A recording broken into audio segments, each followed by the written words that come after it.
ভারতীয় রাজনীতিতে এখন চলছে এক অদ্ভুত নাটকীয় পট পরিবর্তন। দেশটির প্রধানমন্ত্রী নরেন্দ্র মোদী এবার নতুন এক চাল নিয়ে হাজির হয়েছেন তরুণ প্রজন্মের সামনে। ৭৫ বছর বয়সী এই প্রবীণ নেতা এতদিন নিজের শক্তিশালী ও গম্ভীর ইমেজ তৈরি করেছিলেন নিখুঁত ভাষণে, কিন্তু হঠাৎ করেই ইনস্টাগ্রামের রিলস আর সেলফি ভিডিওর দুনিয়ায় নেমে পড়েছেন তিনি। ক্যামেরার সামনে এসে তরুণদের সঙ্গে কথা বলছেন পরম বন্ধুসুলভ ভঙ্গিতে, কখনো ভিডিও শুরুতেই নানা ভঙ্গিমায়, আবার কখনো একেবারে খোলামেলা মেজাজে ধরা দিচ্ছেন তিনি। এমনকি জেনজি প্রজন্মের জনপ্রিয় ভাষা ব্যবহার করতেও পিছপা হচ্ছেন না তিনি। তরুণদের সামনে দাঁড়িয়ে এমন সব কথা বলছেন যা ইন্টারনেট দুনিয়ায় রীতিমতো চমক সৃষ্টি করেছে। কিন্তু প্রশ্ন উঠছে, হঠাৎ কেন এই বদল? এতদিন তো বিজেপির ডিজিটাল স্ট্র্যাটেজি ছিল সম্পূর্ণ অন্যরকম এবং বেশ সুসংগঠিত।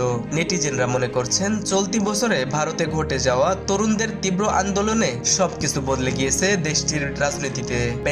ককরোচ জনতা পার্টির হাত ধরে শুরু হওয়া সেই আন্দোলন সরকারকে রীতিমতো কাঁপিয়ে দিয়েছিল। সোশ্যাল মিডিয়ার মিম আর লাইভ স্ট্রিমের মাধ্যমে ছড়িয়ে পড়া সেই ক্ষোভের মুখে পদত্যাগ করতে বাধ্য হন এক কেন্দ্রীয় মন্ত্রী। এই আকস্মিক ধাক্কায় নড়ে চড়ে বসে দেশের ক্ষমতাসীন দল বিজেপি। দেশের মোট জনসংখ্যার ৬০%-এরই বয়স ৩৫-এর নিচে। আগামী সাধারণ নির্বাচনে এই জেনজি প্রজন্মই হতে চলেছে অন্যতম প্রধান রাজনৈতিক শক্তি। তাই তরুণদের মন জয় করতে ইনস্টাগ্রামের ট্রেন্ডে নামতে বাধ্য হয়েছে ভারতের সবচেয়ে ক্ষমতাধর ব্যক্তি নরেন্দ্র মোদী। তবে এই পথটা যে মোটেও সহজ নয় তা প্রথম রিলেই টের পাওয়া গেছে। প্রধানমন্ত্রীর প্রথম রিলটিতে তার দীর্ঘ বিরতি এবং অঙ্গভঙ্গি নিয়ে শুরু হয় তুমুল ট্রোলিং। নতুন প্রজন্ম সেই ভিডিও নিয়ে নানা ব্যঙ্গাত্মক মিম ও রি-এডিট তৈরি করে ছড়িয়ে দেয় নেট দুনিয়ায়। এরপর জিম কিংবা জনপ্রিয় সিটকমের মিউজিক ব্যবহার করে বিজেপির অন্যান্য ভিডিওগুলো সমালোচনার শিকার হয়েছে।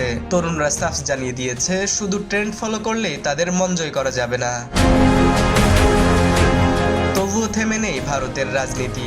বিরোধী শিবির থেকেও একইভাবে ইনস্টাগ্রামে খোলামেলা সেশন করে তরুণদের সঙ্গে যোগাযোগের চেষ্টা চালিয়ে যাওয়া হচ্ছে। বিশেষজ্ঞরা বলছেন, এক্স বা হোয়াটসঅ্যাপ এর চ্যানেলসক ইনস্টাগ্রামে কাজ করে না, কারণ এই প্ল্যাটফর্মটি প্রভাবিত হয় আবেগ আর নিখাত আড্ডার মাধ্যমে, যা নিয়ন্ত্রণ করা বেশ কঠিন। সব মিলিয়ে রাজনীতির এই নতুন ও জটিল খেলায় বিজেপির সামনে এখন বড় এক চ্যালেঞ্জ। পুরনো কৌশল বাদ দিয়ে নতুন নিয়ম শেখার এই লড়াইয়ে শেষ পর্যন্ত কে টিকে থাকে সেটাই এখন দেখার বিষয়। হিমুর রহমান, নিউজ বাংলা.নিউজ, ঢাকা।